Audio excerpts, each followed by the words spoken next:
this week's Technique Tuesday video, I'll demonstrate several scenarios for grafting garter stitch. As always, if you'd like to jump right to a specific point in the video, there are direct links down in the description. Grafting garter stitch is very similar to grafting stockinette stitch, but there are a few key differences to keep in mind when you begin grafting. So let's get started. So we have three scenarios. The first one is grafting the two ends of a single strip of garter stitch fabric together. So we started with a provisional cast on that gave us live loops. We worked in this direction, and now we have the live stitches with the working yarn attached to that needle. So both sets of live stitches were knit in this direction, and because they were knit in the same direction, when we graft the sets of live stitches together, we can end up with perfectly aligned edges. The second scenario is grafting two separate pieces of fabric together. So each of these this piece of fabric was knit in this direction and this one was knit in that direction, and we're going to be joining the stitches together. Now, garter stitch fabric looks exactly the same all the way across, and it looks the same right side up and upside down.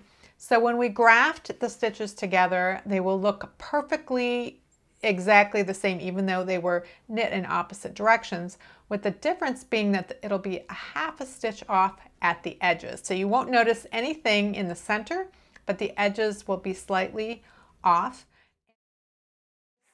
In the third and fourth scenario, you either have worked a fairly wide strip of fabric flat, like this one, or you have worked it in the round. Either way, and what you want to do is graft half of the row or round to the other half of the row or round.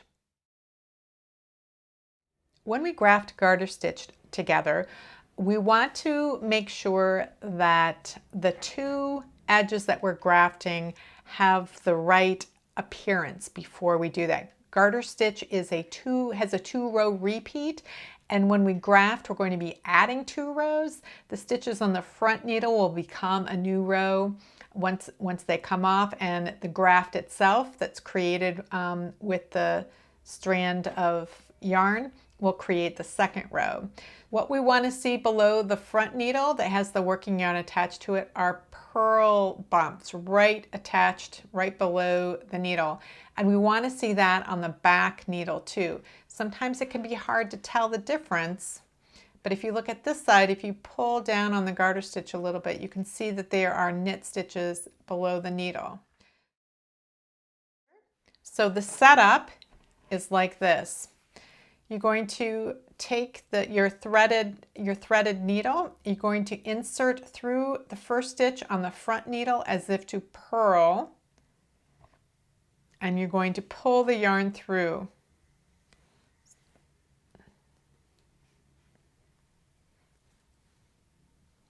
So we call that purl on because we have let it stay on the needle. We've entered as if to purl and we have left it on the needle. On the back needle, the setup involves 2 stitches. For the first stitch, we are going to enter as if to knit and let that, I didn't quite get that one. I'm going to enter as if to knit, let it come off the needle, and it's just going to sit here on our needle, on our yarn needle for a second. We're going to enter the second one as if to purl and let that one stay on the needle. So we knit off and now we are purl on. Now that we have entered both of those stitches, now we pull the yarn through. We're not going to pull super tight. We're going to snug it up a little bit. We can always correct the tension later if it's too loose. So now we're going to, and we always want to keep this yarn, the grafting yarn, under these 2 needles. From now on, we're going to repeat the same set of steps for both needles. It's going to be exactly the same for both needles. This is different than with stockinette, so in many ways it can make garter a little easier. So we're going to insert as if to knit and let it come off. So that's knit off. We're not pulling any yarn through yet. We're going to enter as if to purl and leave that stitch on the needle. So we call that purl on. Now we can pull the yarn through, making sure that as we snug up that loop stays below the needle. And again, on the back needle, we're going to knit off, purl on. As you work the front needle, the back needle, the front needle, the back needle.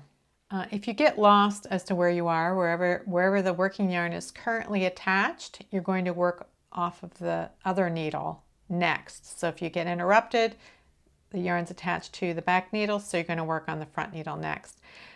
When you complete front needle and then back needle and the yarn is attached to the back needle, you're going to have one stitch less on the back needle than the front because of how the setup was done, where we entered one stitch at the beginning and left it on, but we took one off of the back on the first needle.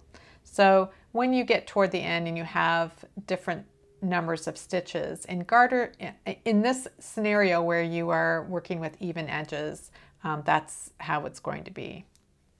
So knit off, purl on,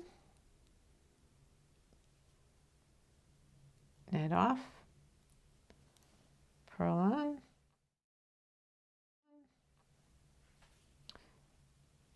knit off, purl on,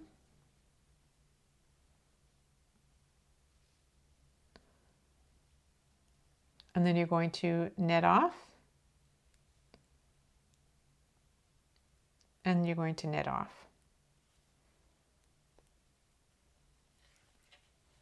So the graft is pretty good. I've got a little bit of loose tension here in this particular stitch that I can correct.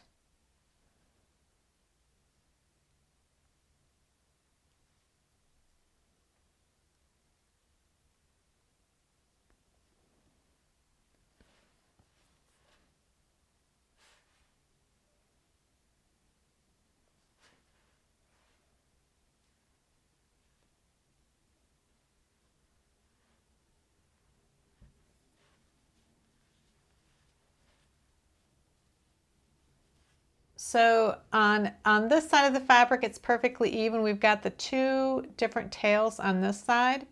This is the tail that I was grafting with.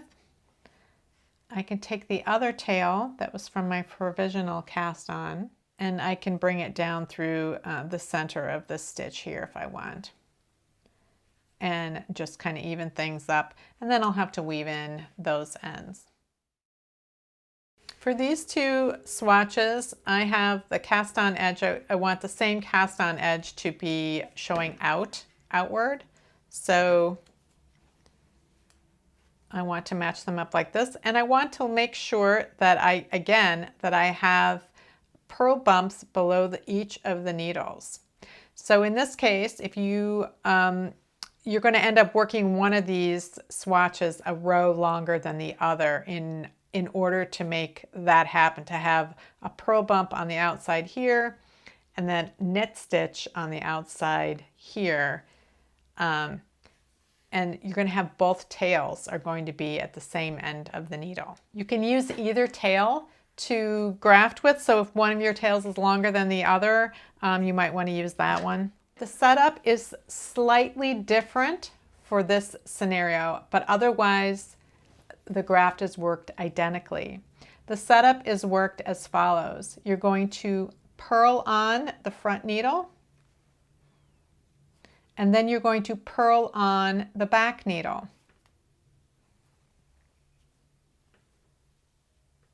And now the setup is complete. And from here, you're going to work the front needle and the back needle exactly the same. Again, you're going to do knit off, purl on. You're going to do, knit off, purl on.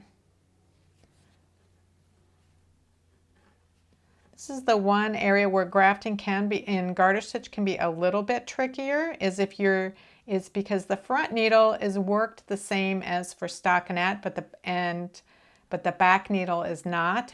They're worked the same as each other, and that is not how stockinette is grafted, so that if you have a lot of muscle memory, you just have to think a little bit about your back needle. Knit off, purl on. And in this case, because you did your setup exactly the same for both needles where you purled on for both needles,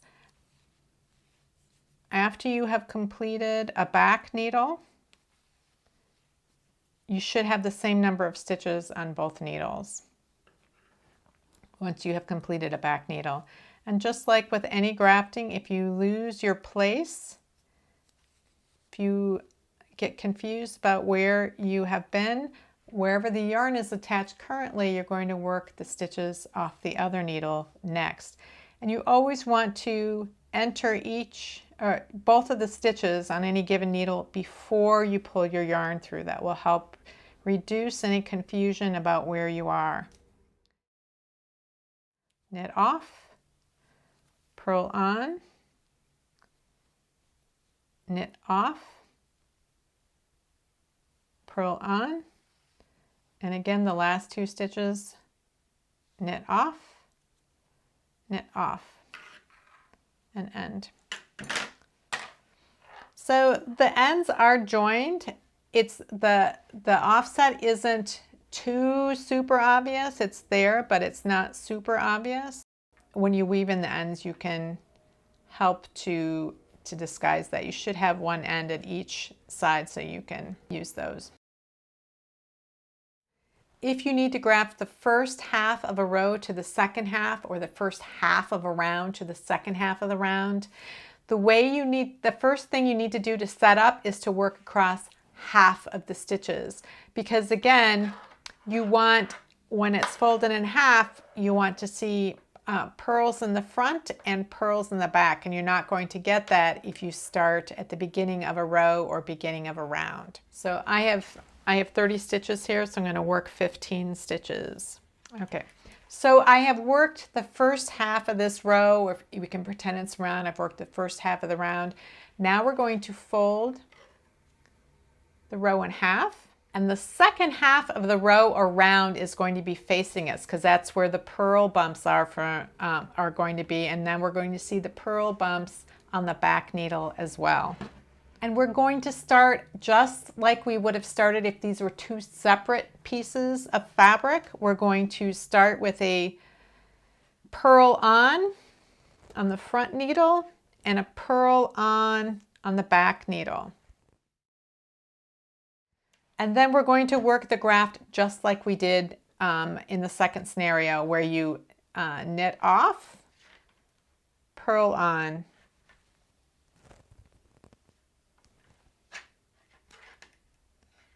knit off, purl on. And again, you don't pull your yarn through until you've gone through both stitches. So I've completed the graft here, where I've grafted half of one row to the other half of the row, and you can see it looks pretty good. This is the graft right here, and it is a half a stitch off, but it's really hard to tell because of the nature of garter stitch. So you can see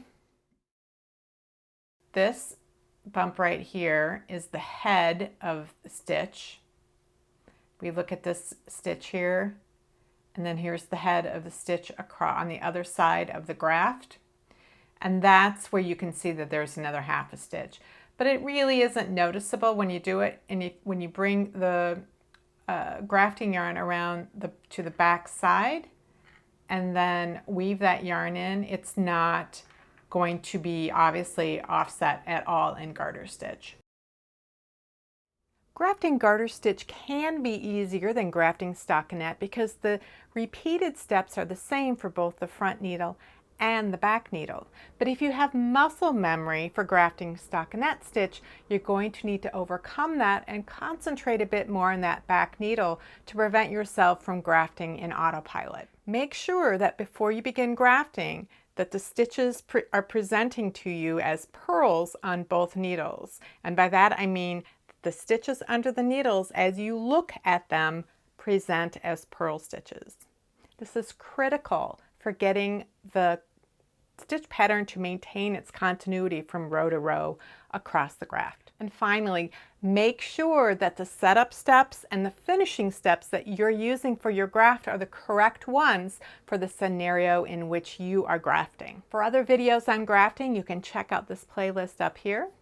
Thanks for watching, and I'll see you next week.